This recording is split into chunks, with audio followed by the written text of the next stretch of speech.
Hello guys, तो कैसे हैं आप सब। उम्मीद है सभी खैरियत से होंगे। आज मैं एक और न्यू मनवा स्टार्ट करने वाली हूँ जिसका नाम है वेलकम टू रोज मैंशन। और ये कहानी हॉरर से ज्यादा सस्पेंस भरी हुई है और ये बहुत ही ज्यादा मजेदार है, आपको मजा आएगा। तो चले बिना किसी देरी के कहानी शुरू करते हैं। कहानी की शुरुआत होती है और हमें एक लेटर दिखाया जाता है जहाँ लिखा था वेलकम टू रोज मीनार।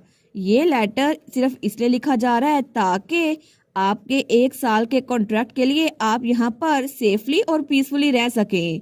और प्लीज अपने आप को इन रूल्स के साथ जितना जल्दी हो सके उतना जल्दी फैमिलियराइज कर लें, क्योंकि अगर आपने इनमें से एक भी रूल ब्रेक किया तो ये सिर्फ और सिर्फ आपकी रिस्पॉन्सिबिलिटी होगी आगे क्या होने वाला है।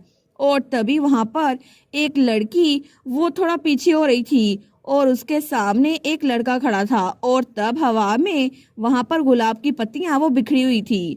तो वो लड़की तो बहुत ज्यादा डरी हुई थी। वो कहती है मिस्टर वॉल्टर। तो उसके सामने जो लड़का था उसके काले बाल और रेड आईज थी। तो तभी बैकग्राउंड में कोई कह रहा था, सबसे पहली बात, चाहे आपका कोई भी काम आपको असाइन किया जाए लेकिन आपके कॉन्ट्रैक्ट का पीरियड 1 साल है, उससे पहले आप कभी भी बाहर नहीं निकल सकते। तो तब वहां पर वो लड़का कहता है, मुझे तो आपके लिए बहुत ज्यादा बुरा लग रहा है। जैसा कि मैंने पहले बताया था, आप बार्टन में अपने कॉन्ट्रैक्ट के पीरियड के दौरान कहीं बाहर नहीं जा सकती। तो वो लड़की तो बहुत ज्यादा घबराई हुई थी, उसको तो कुछ समझ नहीं आ रही थी, लेकिन तभी वो अपने नाखून चबा रही थी तो उसके हाथ से खून निकलने लग जाता है। वो सोचती है, क्यों, आखिर क्यों, अभी मैं उस साइड डोर से बाहर निकली थी, फिर मैं आखिर दोबारा घूम के इसी जगह पे कैसे आ गई, मैं इस मेंशन के अंदर क्या कर रही हूँ। नहीं, लेकिन सबसे पहली बात, आखिर ये जगह मुझे बाहर निकलने क्यों नहीं देती, मैं इस जगह पे फंस क्यों चुकी हूँ। और उसके सामने वो लड़का वैसे ही खड़ा था, तो वो तो बिल्कुल डर की वजह से पागल हो रही थी। तो तभी वो वहां नीचे बैठ जाती है। तो उसके सामने जो लड़का था वो कहता है, आपको मुझसे और कुछ नहीं कहना मिस लॉयड। तो वो लड़की वो कांपती हुई आवाज में कहती है, मैं लेकिन तब उससे कुछ बोला नहीं जा रहा था। तो उसके सामने जो लड़का था वो हंसते हुए कहता है, यंग लेडी और यंग मास्टर आपको जरूर मिस करेंगे क्योंकि वो आपको बहुत पसंद करते थे मिस लॉयड। तो तभी वहां पीछे बटलर आता है, वो कहता है, मिस्टर वॉल्टर। तो वो लड़का कहता है, फ्रेडरिक तुम आ गए। तो बटलर कहता है, थैंक यू हमें असिस्ट करने के लिए, हमारी वजह से आपको मसला हुआ। तो वो लड़का कहता है, नहीं, इसके बारे में कोई भी मसला नहीं है, वैसे भी इस मीनार की अफेयर वो मेरे भी अफेयर है, तो इतना करना तो मेरा बनता था। आफ्टर ऑल वो भी बार्टन फैमिली का पार्ट है ना। वो लड़की सोचती है, आखिर ये क्या बकवास कर रहा है। तो बटलर कहता है, बिल्कुल हम लोग फैमिली का पार्ट है। तो मिस्टर वाल्टर कहता है, इसी वजह से मुझे लगता है कि मुझे इनके साथ खुद ही डील करना पड़ेगा। वो लड़की सोचती है, मेरे साथ डील करना पड़ेगा, लेकिन क्यों, वो तो बिल्कुल पागल हो रही थी। तो मिस्टर वाल्टर कहता है, क्या मीनार में कोई भी एम्प्टी पोजीशन नहीं है, लेकिन एक ट्यूटर जो कि अपना प्रॉमिस वो तोड़ दे, क्या वो हमारे लिए यूजफुल होगी या फिर नहीं। वो लड़की सोचती है, यूजफुल नहीं हूँ इनके लिए। तो मिस्टर वाल्टर कहता है, किचन के बारे में क्या, किचन में तो हमेशा स्टाफ की कमी होती है ना, हमें इसे वहां भेजना चाहिए। तो बटलर कहता है, जी जैसा कि आप कह रहे हैं ऐसा बिल्कुल ठीक है। और तभी वहां पर ताली बजाता है तो पीछे बहुत सारी मेड्स एक साथ आ गई थी उस लड़की के पास। तो वो लड़की तो उनको देखकर बहुत ज्यादा डर रही थी, लेकिन तभी वो लड़की आगे बढ़ती है और मिस्टर वाल्टर उसका पाँव पकड़ लेती है। वो कहती है, मेरी गलती थी, मुझे माफ कर दें, ये मेरी गलती थी, मेरा दिमाग खराब हो गया था, रोज की सेंट स्मेल कर करके मेरा दिमाग फटने वाला था, लेकिन मैं कभी भी रूल्स को ब्रेक नहीं करूंगी, मुझे माफ कर दे प्लीज एक बार।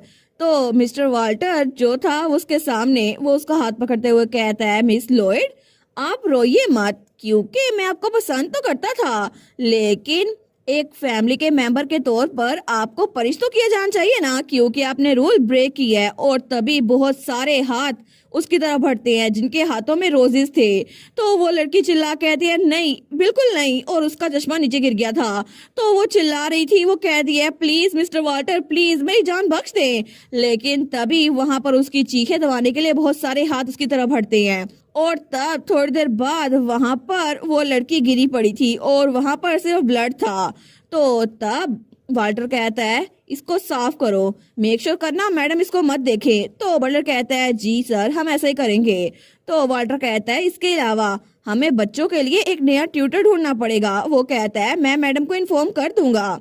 तो तब मिस्टर वाल्टर वो स्माइल करता है। वो कहता है, मैं उम्मीद करता हूँ इस बार हमें एक अच्छा फैमिली मेंबर मिले जो हमारे साथ लंबे अरसे तक रह सके। लेकिन तब दूसरी तरफ हमें शहर का सीन दिखाया जाता है जहां पर बहुत सारे लोग थे और तब एक लड़की आगे बढ़ रही थी। वो सोचती है हमेशा की तरह एक उदास दिन, और तब उसके जिंजर बाल थे। तो तब वो सोचती है मुझे तो ठंड लग रही है, और तब वो लड़की कुछ सामान लेकर जा रही थी। वो सोचती है स्प्रिंग तो आने ही वाली है, लेकिन फिर भी ये ठंडी हवा मुझे तो बहुत जरा बुरी लगती है। मैं भी मुझे कोई मोटा कोट लेना चाहिए था। लेकिन तभी वो ये सोच कर ही अपने आप पे काबू रखती है। वो सोचती है बिल्कुल नहीं, मेरे पास कोट पे पैसे खर्च करने के लिए इतनी रकम नहीं है। वैसे भी हम लोग अगर आज का खाना खा सके तो बस यही अच्छी बात है, और वैसे भी मुझे बस कफायश शायरी करनी होगी ताकि हमारे पैसे जरा जल्दी खत्म ना हो जाए। लेकिन कब तक, आखिर मैं कब तक ये सब कुछ कर सकती हूँ। और तब वो सोचती है आज सुबह ही मेरे पास एक लेटर आया था जहाँ लिखा था, मिस रिशेल हॉवर्ड, हमें मिसिस कर्टिस की तरफ से आपके लिए रिकमेंडेशन मिली है क्योंकि हमने आपका रेज्यूमे देखा है और आप हैरिट प्राइवेट गर्ल्स एकेडमी में पढ़ी थी, आपके पास डिप्लोमा भी है। इसी वजह से बार्टन हाउस वो आपको अपने यहाँ दावत देता है कि आप हमारे बच्चों को आके पढ़ाएं, क्योंकि हमें आपकी काबिलियत पे कोई शक नहीं है और हमने इस लेटर के साथ ट्रेन का टिकट और एडवांस पेमेंट भेज दी है। तो प्लीज स्टेशन उतरने के बाद कैरेज के जरिए हमारे मीनार में आ जाइएगा, आपको वहां पर सेफली एस्कॉर्ट कर दिया जाएगा बर्टन मीनार। और आगे लिखा था, इसके अलावा एक बात नोट कीजिएगा कि 6 बजे के बाद वहां मीनार में दाखिला मना है, तो अगर आप लेट हो जाए तो करीबी किसी होटल में रुक जाइएगा और हम आप जैसे एक्सेप्शनल कैंडिडेट को अच्छे से वेलकम करेंगे। Frederick Grant, butler of Burton manor. तो रिशेल, उसके पास वो लेटर था। वो सोचती है ये मेरा इकलौता चांस हो सकता है, और तभी उसे लगता है जब उसके टीचर ने कहा था अगर तुमने ओटिस फैमिली के साथ कनेक्शन बना लिए ना तो फिर तुम्हारे लिए बहुत सारा मैरिज प्रपोजल आएंगे, तुम इस ऑफर को कबूल कर सकती हो। वो सोचती है मिसेस कर्टिस तो ऐसे ही कहा करती थी, फिर भी मुझे तो अभी तक अपने सारे कर्जे चुकाने हैं। लेकिन ओटिस मीनार वो तो डम्बलिन में है ना, जो कि बहुत ज्यादा दूर है।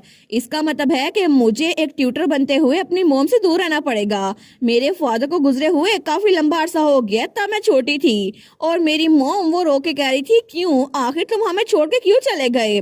और इसी वजह से मेरे पास सिर्फ मेरी फैमिली बची है, मेरी मदर, तो मैं उनको छोड़ के कहीं नहीं जा सकती। वो सोचती है बिल्कुल नहीं, मैं अपनी मॉम को छोड़ के कहीं नहीं जाऊंगी। मुझे लगता है कि उनके पास सिर्फ मैं ही हूँ, तो मैं इस लेटर को रिजेक्ट कर दूंगी। मैं उनको छोड़ के बिल्कुल नहीं जा सकती। और तब अपने घर की तरफ बढ़ रही थी। वो सोचती है ऑफ कोर्स मैं डिसअपॉइंटेड हूँ, लेकिन इट्स ओके क्योंकि मैं यहाँ पर अच्छी हूँ, यहाँ पर मेरी मोम है, तो मुझे और कुछ नहीं चाहिए। ऑफ कोर्स मुझे उनके साथ अच्छा लगता है। और तभी वो दरवाजा खोलती है। वो कहती है मैं घर आ गई, लेकिन वहां पर कोई इसकी बात का जवाब नहीं देता। वो सोचती है मोम यहाँ पर नहीं है हमेशा की तरह, वो तो अभी भी उसी जगह पर होंगी, उसी रूम में जहाँ पर एक लैंप हमेशा जलता रहता है, मोम के लिटिल पैराडाइज। तो तब वो सोचती है मुझे उनको डिस्टर्ब नहीं करना चाहिए। वहां पर बहुत सारे लेटर आए हुए थे। वो सोचती है ये सारे बिल्स ये तो पहले से कम लग रहे हैं, लेकिन तब वहां पर एक लेटर भी था। वो कहती है 1 मिनट, क्या मोम ने फाइनली मेरी बात मान ली। तो जब वो अगला लेटर देखती है ना तो वो किसी टेलप ने लिखा था। वो सोचती है फिर से मिस्टर टेलप, लेकिन क्यों हमेशा से ही एक ही बात कहते हैं, क्या तुम सच में एक असिस्टेंट टीचर बनकर अपना कर्जा खुद चुका सकती हो। मैंने सुना कि तुम्हारा कर्जा बढ़ता जा रहा है, अगर तुम वापस मेरे पास आ जाओ तो मैं तुम्हारा कर्जा माफ कर दूंगा। और तुम्हें क्या लगता है तुम्हें दोबारा ऐसा कोई चांस मिलेगा। लेकिन उस लेटर को पढ़कर वो सोचती है डिस्गस्टिंग, मुझे वो सच में बहुत ज्यादा डिस्गस्टिंग लगता है। मेरे फादर के मरने के बाद उसने मेरे फादर के सारे एसेट्स हड़प लिए, सब कुछ, और अब वो चाहता है कि मैं अब उससे शादी कर लूं। तो तब वो सोचती है पहले मेरे पास फाइनेंस्ड फर से बना हुआ एक कोट हुआ करता था, पहले मुझे पता भी नहीं था कि ठंडी सर्दियां होती कैसे हैं, और मैं लाउंज में बिल्कुल एक बिगड़ी हुई बच्ची की तरह बैठी रहती थी अपने मॉम और डैड के साथ। जब मेरा दिल करता था मैं अपने कमरे में जाके पेंटिंग करती थी, पियानो प्ले करती थी और दिल भर के खाना खाती थी। लेकिन वो दिन भी मेरे पास थे तब तक जब तक मेरे फादर जिंदा थे। इसके बाद बिल्कुल भी नहीं। और वो बदतमीज थॉमस टेलप, उसकी इतनी हिम्मत कि वो मेरे करीब आए। अगर फादर जिंदा होते ना तो ऐसा कुछ नहीं होता। और तब उस लेटर को रखते हुए सोचती है, बिल्कुल अगर फादर जिंदा होते ऐसा कुछ नहीं होता। लेकिन तब उसे कमरे से आवाज आती है, एक भी लेटर नहीं आया। तो किसी और की आवाज थी, नहीं नहीं लेडी जोआना, बिल्कुल भी नहीं। तो वो सोचती है, क्या मोम, ये तो मदर की आवाज है ना, क्या वो मेरा इंतजार कर रही थी? लेकिन उसकी माँ की आवाज आ रही थी, भूल जाओ इसको, वो बदतमीज लोग वो मुझे जानबूझ के इग्नोर कर रहे हैं। और ये ड्रेस, ये सारी उसी की गलती है। आखिर कौन ही पहनेगा ऐसे कलर आज के दिनों में? तो वहां पर जो मेड थी वो कहती है, कम ऑन मैडम, आपको तो पहले ही कुछ महीनों पहले इतना अच्छा ड्रेस मिल चुका है, तो आप दोबारा से क्यों बनवा रही हैं? तो हमारी हीरोइन की मॉम कहती है, जुआन क्या तुम सच में इतनी क्लूलेस हो? सोशल फैशन ट्रेंड वो तो रात में बदल जाते हैं, इसी वजह से मैं ये कपड़े बना रही हूँ। तो हमारी हीरोइन सोचती है, एक बार फिर से मेरी मॉम कपड़ों के पीछे पागल है, जिनका खर्चा हमारे पूरे महीने के खाने के बराबर निकलता है। लेकिन अगर मैं अंदर गई तो फिर से हम लोग लड़ाई करेंगे, मेरी मॉम के साथ मेरी आर्गुमेंट होगी। तो उसकी मॉम वो अपने नाखून चबाते हुए कहती है, वो बदतमीज वो बूढ़ी औरत, उसने भी इतने जबरदस्त कपड़े पहने थे, लेकिन मैं एक नया ड्रेस नहीं ले सकती, मुझे वो ड्रेस चाहिए। और वैसे भी फैशनेबल लिलियक शेड, ये तो ऑफ कोर्स मुझे चाहिए, पर्पल कलर मेरा फेवरेट है। तो उसकी मेड कहती है, ओ माय डियर मैडम, लेकिन जो सारे पैसे लॉर्ड ओलिफेंट ने भेजे थे वो पहले खत्म हो चुके हैं। तो हमारी हीरोइन की मॉम कहती है, अच्छा तो फिर रिशेल इसका ध्यान रख लेगी। तो हमारी हीरोइन सोचती है, क्या? तो रिशेल की मॉम कहती है, वो कभी भी अपनी माँ को एक ड्रेस लेने से नहीं रोकेगी, है ना, वो कैसे रोक सकती है? तो वो मेड कहती है, मैडम लेडी रिशेल वो तो बहुत मुश्किल से रेस्ट कर पाती है, वो तो काम करके के थक जाती हैं।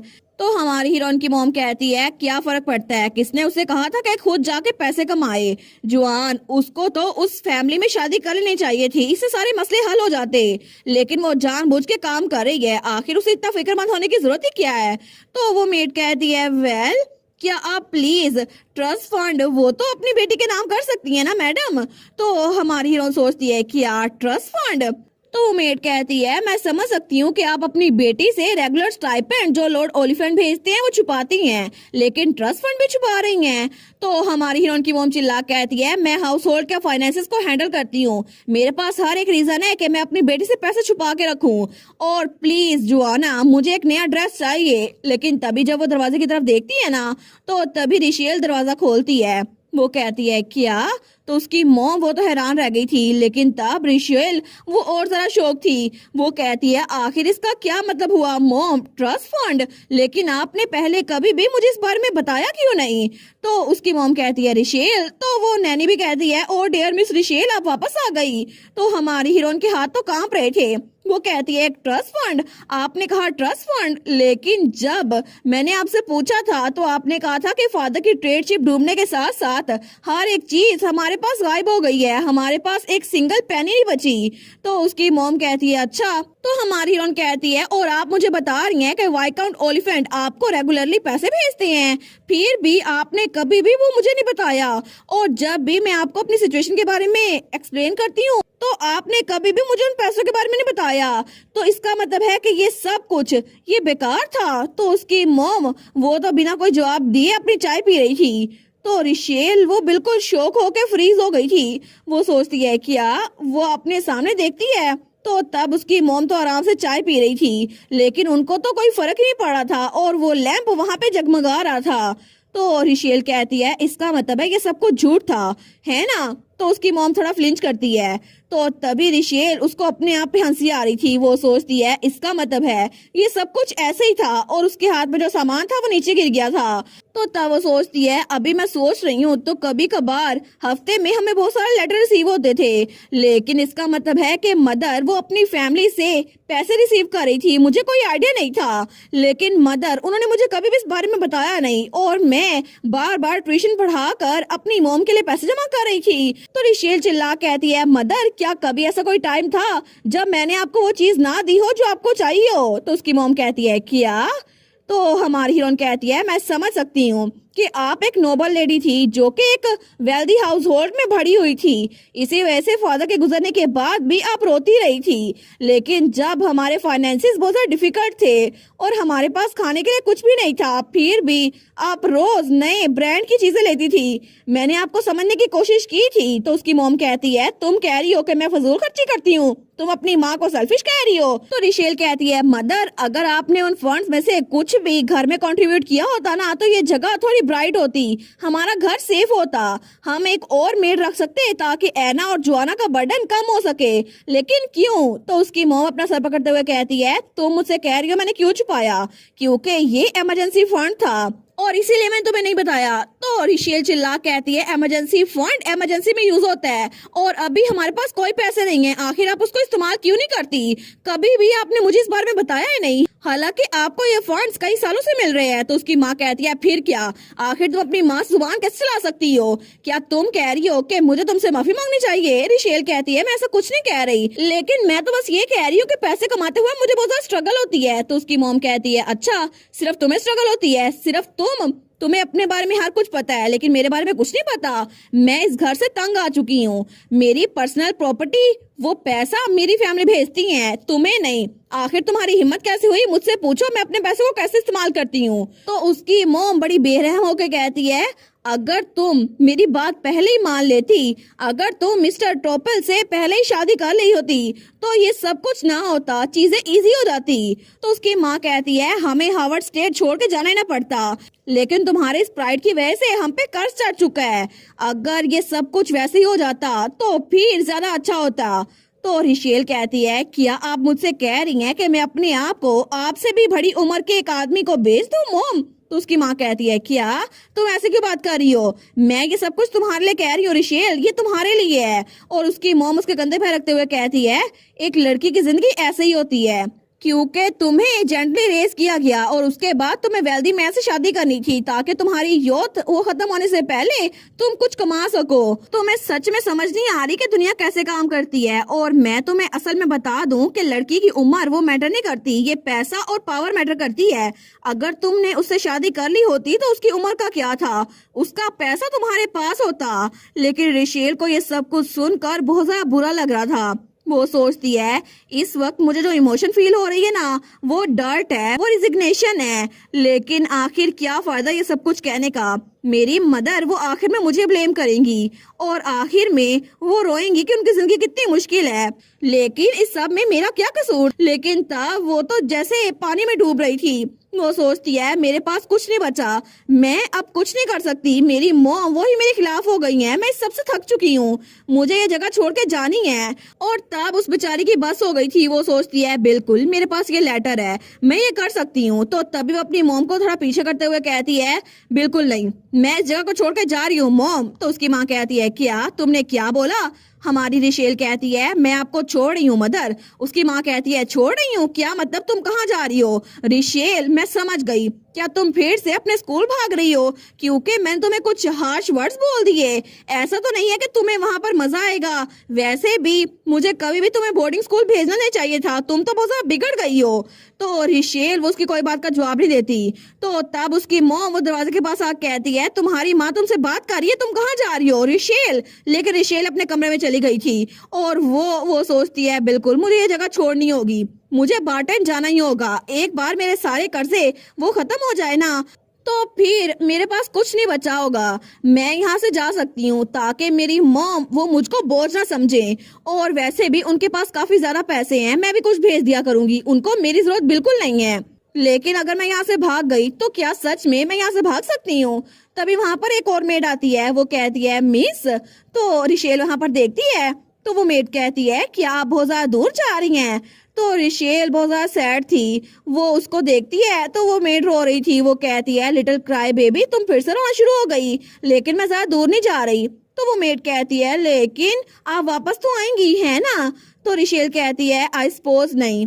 वो कहती है, लेकिन मिस क्या सच में आप वापस नहीं आएंगी? तो रिशेल उसकी तरफ हाथ बढ़ाती है और उसको गले लगा लेती है। वो कहती है, तुम रो मत, बिल्कुल भी फिक्र मत करो, तुम मेरी बहुत अच्छी दोस्त हो। तो वो मेड भी उसको गले लगाती है। वो कहती है मैंने हमेशा उम्मीद की थी कि आप मैडम की साइड छोड़ के चली जाएंगी और अपनी हैप्पीनेस ढूंढेंगी और आपको फिक्र करने की जरूरत नहीं है, मैं मैडम का ख्याल रखूंगी, लेकिन आप मुझे लेटर्स भेजती रहिएगा, ठीक है। रिशेल कहती है थैंक यू। वो सोचती है मैंने इसको बता दिया कि मैं हर महीने इसको लेटर भेजा करूंगी, इसके अलावा कुछ पैसे भी और इसकी वेजेस भी और लेटर भी, लेकिन मैंने इससे कहा कि वो पैसे मेरी मोम को ना दिया करे और ना ही नैनी को, ये पैसे खुद संभाल के रखे। तो उसने कहा था जी मैं प्रॉमिस करती हूँ, और उसके बाद उसकी मेड उसको बाय कर रही थी।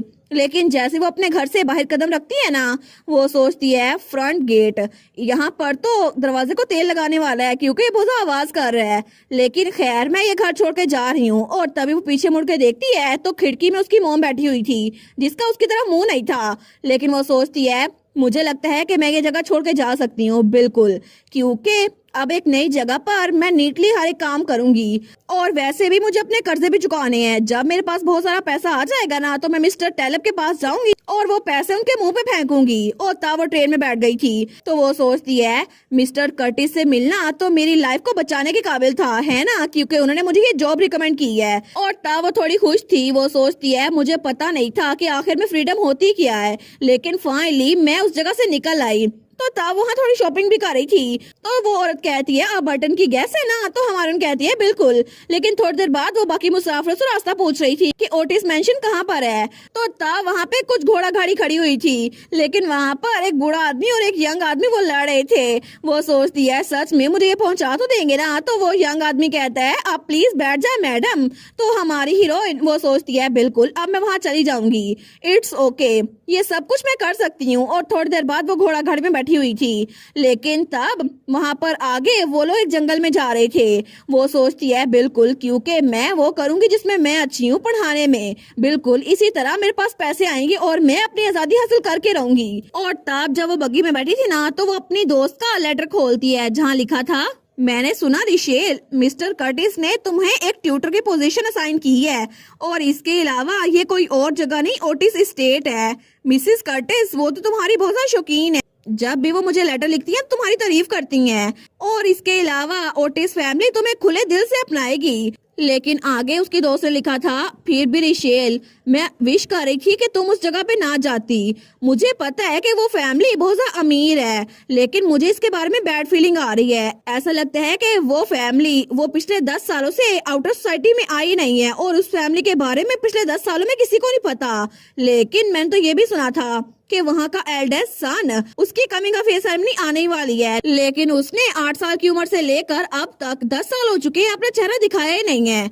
लेकिन वो तुमसे थोड़ा सा छोटा होगा कुछ महीने। और तब हमारी हीरोइन बग्गी में आगे जा रही थी तो आगे लिखा हुआ था फिर भी उनके बारे में कुछ रूमर्स फैली हुई हैं, मुझे अच्छे से याद तो नहीं है, लेकिन एनीवेज मैं उम्मीद करती हूँ कि तुम वहाँ पर अच्छे से रहोगी और अपनी स्प्रिंग वहाँ पर एंजॉय करना और मुझे लेटर लिखती रहना। लेकिन तब वो बग्गी आगे बढ़ी जा रही थी और वहाँ पे बहुत सारे पेड़ थे। तो उसकी दोस्त ने लिखा था मैं उम्मीद करती हूँ कि जब मैं टम्बलिन को विजिट करूंगी ना तुम वापस आ जाओगी छुट्टियों में। और आखिर में लिखा था मैं हमेशा तुम्हारे बारे में लव और कंसर्न से सोचती हूँ मार्गरेट चेस्टर। तो वो कोचवान कहता है ये आप पहली बार ब्लैक फॉरेस्ट में आ रही हैं है ना मिस। हमारी सोचती है क्या ये थोड़ी देर के लिए रुक गया और ये प्रे कर रहा है, लेकिन आखिर ये प्रे क्यों कर रहा है, ये कोई अजीब सा इंसान तो नहीं है। तो तब वो कोचवान कहता है ठीक है मेरी बात जरा दिमाग में रखिएगा। वो सोचती है दिमाग में ऐसी क्या बात है। तो वो कोचवान कहता है जब तक हम ब्लैक फॉरेस्ट से बाहर नहीं निकल जाते ना आपको कोई आवाज बिल्कुल नहीं करनी, अगर पॉसिबल हो सका तो जितनी आहिस्ता हो सके उतनी आहिस्ता सांस भी लीजिएगा। तो रिशेल कहती है क्या तुम क्या बात कर रहे हो। वो कहता है जब हम वहाँ पर एंटर होंगे ना आप समझ जाएंगी, जब आप देखेंगे आपको पता चल जाएगा, तो चले चलते हैं। वो सोचती है क्या ये जानवरों की वजह से है या फिर कोई लोकल सुपरस्टिशन है ना, लेकिन मुझे इस बात की समझ तो नहीं आ रही, फिर भी मैं अपना मुंह बंद रखूंगी, वैसे भी इतना मुश्किल नहीं है। और तब वो घोड़ा गाड़ी आगे जा रही थी। वो सोचती है बस मुझे चुप्पी तो रहना होगा, लेकिन तभी वहां का माहौल बड़ा क्रीपी सा हो गया था और पेड़ बहुत ही ज्यादा क्रीपी लग रहे थे। लेकिन जैसे जैसे वो घोड़ा गाड़ी आगे बढ़ रही थी ना वहाँ बिल्कुल अंधेरा बढ़ रहा था। हमारी सोचती है ऐसा लगता है कि बिल्कुल रात हो गई है, क्या इसी वजह से लोग इसको ब्लैक फॉरेस्ट कहते हैं। लेकिन तभी वहाँ पर हमारी हीरोइन को कुछ एहसास होता है जैसे कोई चीज उसको बहुत करीब से देख रही है। वो सोचती है क्या आखिर ये क्या है? मुझे किसी की नजर महसूस हो रही है। ऐसा लगता है कि पेड़ों के दरमियान कोई मुझे देख रहा है। नहीं नहीं नहीं, ऐसा लगता है कि राइट से, बिल्कुल ऊपर से, नीचे से, दाएं से, बाएं से, हर कहीं से कोई मुझे देख रहा है। वो तो बहुत ज्यादा घबरा गई थी, लेकिन वो बिल्कुल भी सांस भी नहीं लेती। उसकी सांस लेने की भी आवाज नहीं आ रही थी। वो सोचती है बस जल्दी से मुझे इस जगह से बाहर निकलना है। ये तो बहुत ही ज्यादा डरावना है।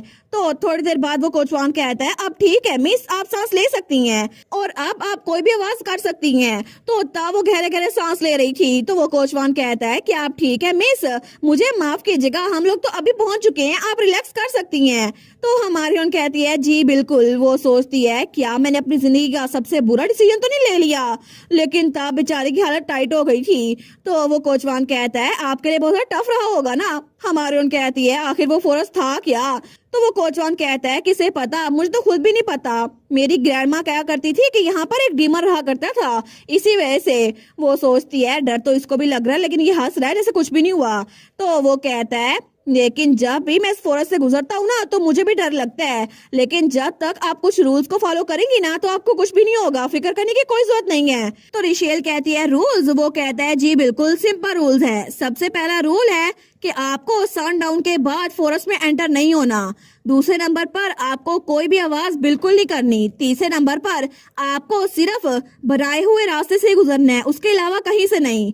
बस आपको ये 3 रोज दिमाग में रखनी होगी और इससे कोई मसला नहीं होगा। और तब वो गुनगुना रहा था। तो हमारे उन सोचती है अच्छा, मुझे लगा था जब मैं कैरेज में बैठी हूँ तो मैं बड़ी कॉन्फिडेंट थी, लेकिन अब जब मैं बार्टन मीनार में पहुंचने वाली हूँ तो मुझे डर लग रहा है। पता नहीं ये फ्रीडम क्या ये कुछ ज्यादा नहीं हो जाएगी? क्या ये मेरे लिए कुछ ज्यादा नहीं था? तो तब वो कोचवान कहता है फिर भी अपना सर उठाए मिस, क्योंकि हम लोग पहुंच चुके हैं। तो हमारी हीरोइन वहां मुड़ के देखती है तो उसकी ग्रीन आईज उस जगह को देखकर चमक रही थी और वहाँ हवा में गुलाब की पत्तियां वो उड़ रही थी। वो कहता है बार्टन मीनार आ चुका है और तब कोचवान वहाँ पर बग्गी रोकता है, लेकिन वहाँ पर जो मेंशन था वो बहुत ही ज्यादा बड़ा था और उसके इर्द गिर्द हर तरफ रोजेज ही रोजेज थे। वो कहती है ओ माय गुडनेस, ये तो बहुत ही ज्यादा खूबसूरत है। आखिर एक जगह पर जहाँ पर स्प्रिंग भी ना आई हो इतने सारे रोजेस कैसे हो सकती है? लेकिन तभी वो बग्गी से नीचे उतरती है। वो सोचती है अच्छा तो ये है ओटिस मेंशन, लेकिन फाइनली मैं यहाँ पर पहुंच ही गई। तो तभी वहां पर कोई उसकी तरफ हाथ बढ़ाता है। वो कहता है वेलकम मिस हार्वर्ड, मैं हूँ फ्रेडरिक ग्रांट जो कि इस बार्टन मीनार का बटलर है और मैं आपको वेलकम करता हूँ। हमारन कहती है थैंक यू सो मच इतने वार्म वेलकम के लिए मिस्टर ग्रांट। वो कहता है मैं आपको लेडी ऑफ द हाउस तक ले जाता हूँ। वो कहती है प्लीज, लेकिन तब वो कोचवान को बाय कर रही थी और कोचवान वहां से निकल गया था, लेकिन तब वो उस बटलर के पीछे पीछे चल रही थी। वो सोचती है ये मीनार तो बहुत खूबसूरत है, लेकिन यहाँ पर थोड़ा अजीब लग रहा है मुझे। और तभी जब वो वहां से गुजर रही थी ना तो वहां उस मैंशन की ऊपर वाली मंजिल पर जैसे कोई खड़ा था और वो उसी को घूर के देख रहा था। तो तभी हमारी हीरोइन को भी कुछ एहसास होता है जैसे कोई उसको घूर के देख रहा है। तो तब वो ऊपर देखती है तो बटलर कहता है क्या कुछ गलत हुआ है? तो हमारी हीरोइन कहती है नहीं नहीं कुछ भी नहीं। वो सोचती है आखिर ये था क्या? ये तो बिल्कुल ऐसा था जैसा मैंने फॉरेस्ट में देखा था, लेकिन आखिर वो कौन था? तो तब वो सोचती है शायद मैं थोड़ी ज्यादा टेंस हो गई हूँ, लेकिन मुझे डरना नहीं चाहिए। आखिर जो कुछ मर्जी हो जाए मुझे अपना पार्ट प्ले करना ही होगा। तो वो बटलर कहता है मैडम मिस हार्वर्ड पहुंच चुकी हैं। तो अंदर से आवाज आई थी अंदर आ जाओ। तो हमारी हीरोइन अपनी कैप उतारती है। वो सोचती है ठीक है मेरी अपीयरेंस इतनी बुरी भी नहीं है, ना ही ज्यादा फ्लैशी ना ही ज्यादा शैबी, तो मुझे अपने फेस पे स्माइल रखनी होगी। लेकिन जैसे वो सामने देखती है ना तो उसकी स्माइल गायब हो गई थी और वहां पर एक बहुत बड़ी पेंटिंग लगी हुई थी एक लड़की की, लेकिन उस पेंटिंग के सामने एक लड़की बैठी हुई थी। वो सोचती है ये औरत क्या असल में यही है लेडी ओटिस? तो वो लड़की कहती है ओ माई, तो तुम आ ही गई, वेलकम मिस हार्वर्ड, आपसे मिलकर बहुत ज्यादा खुशी हुई। और इसी के साथ ये पहला पार्ट यहाँ पर खत्म। तो आप लोग बताइएगा कि आप लोग को ये पार्ट कैसा लगा और मुझे ये बताएं अगर आपको कोई ऐसी जॉब मिले जहाँ पर आपको इतने क्रीपी से मीनार में जाकर किसी को पढ़ाना हो तो क्या वो जॉब लेंगे? लेकिन मैं तो बिल्कुल भी नहीं लूंगी, मैं तो पहले ही इससे मना कर दूंगी क्योंकि ये फॉरेस्ट ही बड़ा डरावना था। आगे मीनार में क्या होता है वो तो बड़ा ही अजीब होने वाला है। तो आप लोग बताना कि आप लोग इस जॉब को लेंगे या फिर नहीं। और इसके अलावा ये पूरी स्टोरी अभी तक आपको कैसी लगी? और मजीद वीडियोस देखने के लिए चैनल को सब्सक्राइब कर लें और वीडियोस को लाइक कर दें। Thank you so much for watching my videos and take care, bye bye.